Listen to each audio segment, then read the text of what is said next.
It's lean, mean, and definitely green.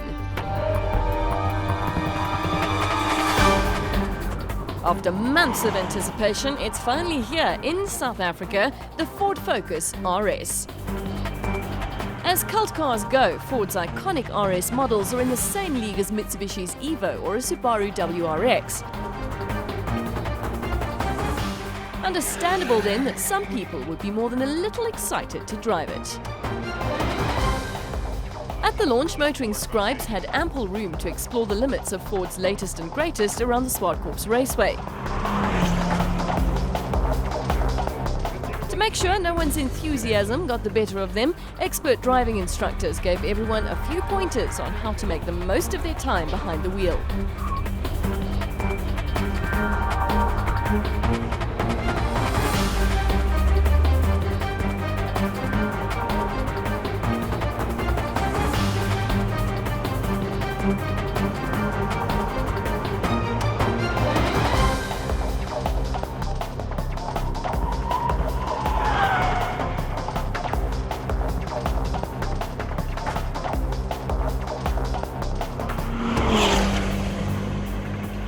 Let's just get one thing straight.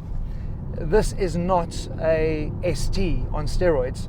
In fact, the RS is specially built from the ground up. And you just look at the bodywork and the visual styling from outside, and you can see with a 40mm wider track they had to put some special body panels on. So the car certainly looks super aggressive and is in keeping with the halo that is the RS badge.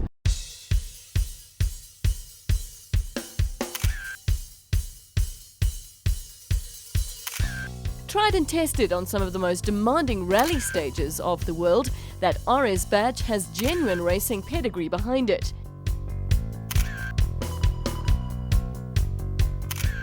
In 1979, the Escort RS 1800 became Ford's first World Rally champion, while the Focus notched up 2 more manufacturers' titles in 2006 and 2007, which is all good and well, but how does it rate as a road car?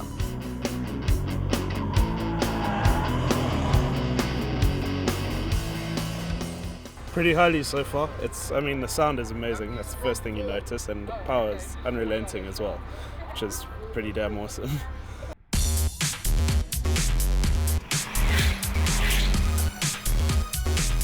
All that power comes from a 2.5-litre inline 5-cylinder engine, similar to the one used in the Focus ST. The big difference is in the turbocharger, which provides twice the boost pressure of the ST's blower. An impressive 224 kilowatts and 440 newton meters of torque are fed to the road through a 6-speed manual transmission and a limited slip diff.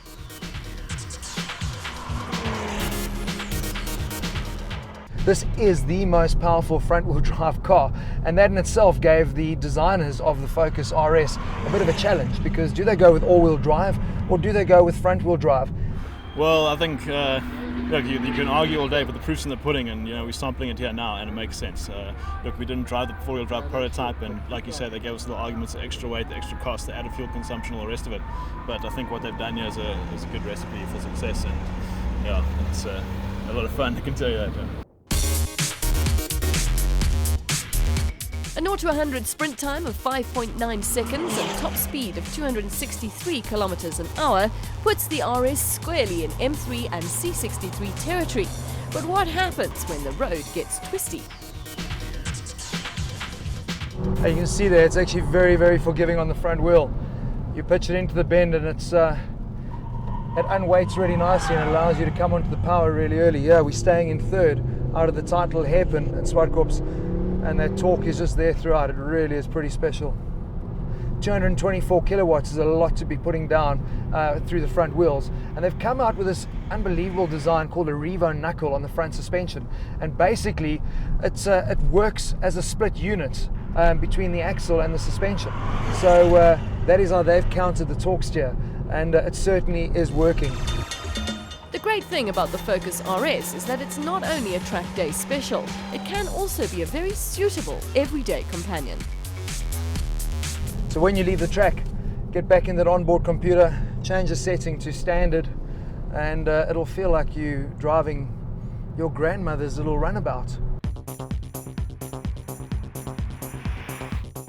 The same best of both worlds approach applies to the interior. On the one hand, there are supportive bucket seats, and the numerous carbon fibre inserts remind you that this is no ordinary Focus. Yet there's still room for 4 grown-ups and their luggage. It's so civilised, in fact, that it can lull you into thinking you're driving an ordinary hatchback. I think you almost need to draw back on previous experience with other cars, just to get your mind right and say, okay, you know what, this is actually really a lot more special than what you think it feels. So now that you all want one, it's probably a good time to point out the biggest problem with the RS. Only 60 of these are being brought into South Africa, and just under 500,000 is the price tag. Not that that's of any concern to any of you, because even if you had the money, you can't buy it. There's actually a waiting list at the moment for people who weren't in that top 60 list, but are hoping that some people might not pitch on day to pay, and they're on standby. That's the demand for this car. I'm very grumpy, very, very grumpy, because I was hoping to get on the list, but I would say, like, if you had some cash, buy one, but obviously you can't because they're like all sold out. So sorry for you, but yeah, impressive car, and I'm actually quite glad that I finally got a chance to drive it.